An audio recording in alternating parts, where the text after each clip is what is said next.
จับสบายดีเอาทุกคนพ่อแม่พี่น้องข้าพเจ้าซื้อข้าวรางวัลเนาะสิมาวานแห่อยู่แกงลีนี่เอานี่ครับเครื่องแบบใส่นี่เองนี่เคยใส่ปลาอยู่แล้วนี่ก็แห่สิมากวางแห่แล้วเนาะอากาศมันร้อนๆในแดดโอ้ยไปก่อน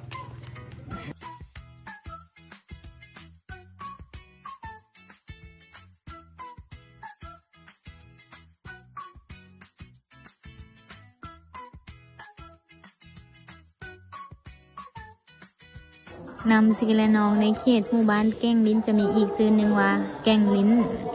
เป็นแม่น้ำที่หลายๆหมู่บ้านเขตนี้จะนิยมมาหาปูหาปลาเมื่อนี้เฮากะสิพามาว่านแห่อยู่ในแก้งลิ้นแห่งนี้เนาะมาเบิ่งนำกันว่าเฮาสิได้ปลาหลายบ่ว่านไปหอบทำอิฐบ่ได้ปลาจักตัวบ่มานปานใดเนาะนอกจากจะเป็นบ่อนหาปลาแล้วชุมชนเขตนี้ก็ยัง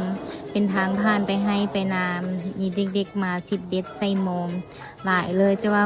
เด็กน้อยมาสิบเบ็ดใส่โมงนี่หมานเฮงเนาะหมานก็นายแบบเฮาไปถ่ายอีกนี่เห็นบ่เพิ่นก็ได้ปลาตัวแรก2ตัวละตัวแรกมาละอันนี้เป็นว่านเทื่อที่2เนาะ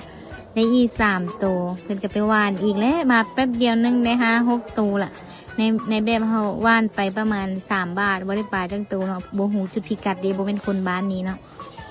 เพิ่นละเจ้าทินได้ปลาหลายแล้วเฮาก็ได้ไปขอปลาน้ำเพิ่นมาปิ้งกินนี่แหละเฮาก็ปลาจากธรรมชาติแซ่บมีคุณประโยชน์หลายเด้อฝากติดตามวิดีโอแน่เฮ็ดวิดีโอโดยครูฝึกแตงโมขอเข้าใจ